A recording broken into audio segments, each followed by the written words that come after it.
Con nuestra primera invitada del día hablamos de lo que ocurre en Irán tras la muerte de la joven Mahsa Amini, quien falleció en un centro de salud luego de ser detenida por la policía de la moral por no llevar bien puesto el velo. La indignación entre los jóvenes y las mujeres desencadenó una serie de protestas que hasta el momento, según las autoridades, dejan un saldo de alrededor 41 personas fallecidas, entre los choques con las autoridades que reprimen estas manifestaciones brutalmente, mientras que organizaciones defensoras de los derechos humanos denuncian que son al menos 70 las personas fallecidas. Nos acompaña en nuestro estudio Margarita Cadavid, internacionalista, especialista en derechos humanos, editora de noticias de Associated Press en El Cairo, Egipto, experta en temas de Medio Oriente y Magreb, derechos humanos y resolución de conflictos. Margarita, buen día. Gracias por estar con nosotros esta mañana de martes aquí en Directo América. ¿Qué es portar bien o no un velo? Y además, perdón, antes de que empezara a hablar, ¿qué hace la policía de la moral en Irán? Bueno, pues muchas gracias por la invitación y básicamente desde 1983 se estableció un código muy estricto de vestimenta para las mujeres. En ese código de vestimenta se habla de que la mujer tiene que tener cubierto el cuello y tiene que tener cubierto todo el pelo. No se puede ver absolutamente nada del pelo, lo único que se puede ver es el rostro. Las mujeres es un símbolo que se utilizó, digamos, y que es parte de la Revolución Islámica, porque en 1979 y a finales de 1978, cuando se hacían las protestas en contra del Shah, las mujeres salían con su chador. El chador es esta vestimenta negra que usan cubriendo precisamente el rostro y el cabello. Y es un símbolo, era de color negro porque es el símbolo del martirio de los hijos de Alí, del yerno del profeta. Entonces, cuando se establece el código de vestimenta, también se estableció desde 1979, justo después del triunfo de la revolución, una policía de la moral. Esa policía de la moral se encargaba entonces de controlar que las mujeres usaran la vestimenta adecuada teniendo en cuenta estos elementos. Además, cubriendo, digamos, que no se vea el cuerpo, la figura de la mujer. Y durante todos estos años, que ya son 43 años del triunfo de la Revolución Islámica, ese ha sido el código de vestimenta y esa ha sido la función de la policía de la moral. En algunos años hemos tenido, digamos, una relajación, si se quiere. Nunca se ha acabado, claro, nunca se ha terminado, pero digamos que durante el gobierno de Hatami, que era un personaje moderado, estos elementos se habían relajado un poco y la policía de la moral, digamos que no estaba tan pendiente en las calles de esta situación. Entonces veíamos que las mujeres empezaban a usar el velo un poco más atrás y se veía algo de cabello. Estamos hablando de generaciones más jóvenes. Estas son generaciones que no vivieron durante la Revolución Islámica, que no estuvieron ahí y que han vivido todo este tiempo bajo este régimen. Entonces, las protestas por el velo se han vuelto cada vez más frecuentes en Irán.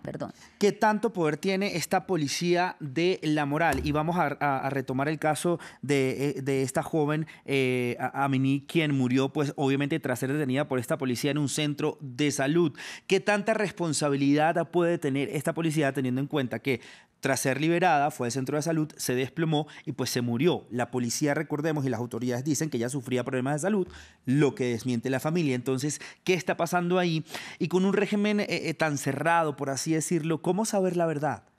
Pues bueno, esa es una pregunta, digamos que uno intuye, claro, que aquí hubo algo más, ¿no?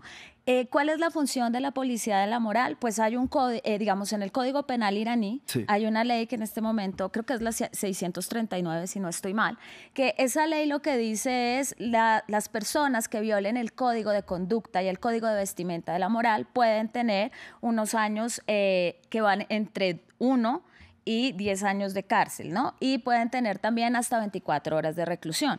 Entonces, digamos que ella no era que no estuviera portando el velo. Ella tenía el velo, lo tenía mal puesto, la policía de la moral le llama la atención, como todos sabemos, y se la llevan para un centro, digamos, que se supone reeducación, Claro. podríamos llamarlo de esa manera, porque ella se niega a usar el velo. Entonces, evidentemente, desde el momento en que se la llevan, la responsabilidad de este individuo, la responsabilidad sobre esta niña es de la policía. Claro.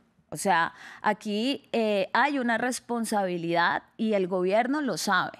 Es decir, independientemente de si van a ir más allá las investigaciones, por lo que tú dices, es un régimen cerrado, es un régimen que se protege a sí mismo, es un régimen que está más abierto a la represión que al cambio.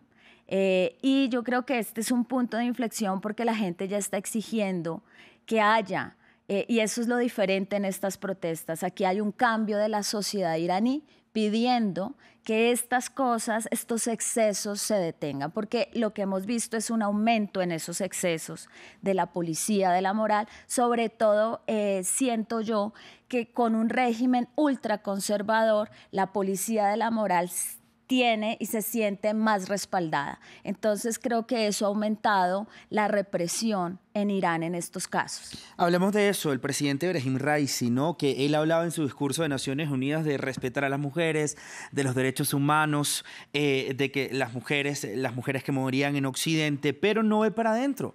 No ve las mujeres que su propio gobierno está reprimiendo, las mujeres que está matando su propio gobierno. También una joven de 20 años que se hizo muy famosa, digamos, en la lucha contra esas protestas, también fue asesinada durante todas estas protestas. Su país ha encendido un discurso absolutamente desconectado de la realidad de su país. También el incidente que tuvo con la periodista Cristiana Manpur, que no quiso darle entrevista porque ella se negó a portar este velo. Entonces, podemos ver, digamos, políticas más conservadoras de parte de Raisi. Imposible que este presidente abra los ojos y pueda decir no sigamos matando a nuestro propio pueblo. Bueno, aquí hay que tener en cuenta dos elementos que son importantes. Además de la corriente que él representa dentro de Irán, que es esta corriente ultraconservadora, hay que tener en cuenta que este líder, Raisi, que además de representar esta ideología, hay detrás de todo esto el hecho de que él sería y es la persona que se proyecta como el reemplazo del actual ayatolá, que es el faqih, es decir, el que gobierna realmente el país. Entonces, en ese orden de ideas, aquí hay una cosa en juego muy importante y es el hecho de que Raisi quiere volver a traer los elementos más conservadores de la revolución. Entonces, hay que tener en cuenta que las mujeres en Irán tienen derecho a la educación, trabajan, digamos que en ese sentido está mejor que muchos otros países. Sí. Pero el asunto del código de vestimenta pasa más allá de la simple vestimenta, porque como te decía, el cuerpo de la mujer y la vestimenta que se instauró en ese código es una representación misma de esa revolución. Entonces, ¿hasta qué punto cambiar eso es empezar a mostrar algo que es mucho más profundo y son los cambios dentro de la misma revolución? Una revolución que está agotada, que ya no da respuestas a las necesidades de la población. Entonces, yo creo que aquí verdaderamente tu pregunta es precisamente lo que está en juego. ¿Cuánto tiempo más va a persistir el régimen en estas políticas con una sociedad en cambio y una sociedad que ya evidentemente quiere otra cosa? Sin duda, Margarita, y lamentable también que, como muchas otras sociedades, los hombres son los que deciden sobre el cuerpo de las mujeres. De verdad que, como hombre, pues me disculpo con ustedes. Muchísimas gracias, Margarita, por estar con nosotros. A ustedes, muchas gracias por la invitación. Margarita Cadavid, internacionalista, especialista en derechos humanos, editora de noticias Associated Press en El Cairo, Egipto, experta en temas de Medio Oriente. Nosotros continuamos. Esto es Directo a América.